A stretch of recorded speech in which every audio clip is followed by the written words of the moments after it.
अल्हम्दुलिल्लाह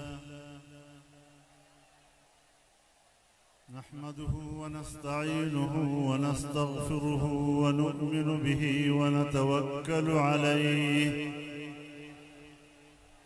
व नऊज़ु बिल्लाहि मिन शुरूरि अनफुसिना व मिन सय्यिआति अअमालिना मन यहदिहिल्लाहु फला मुदिल्ल लहु व मन युद्लिल्हु फला हादिय लहु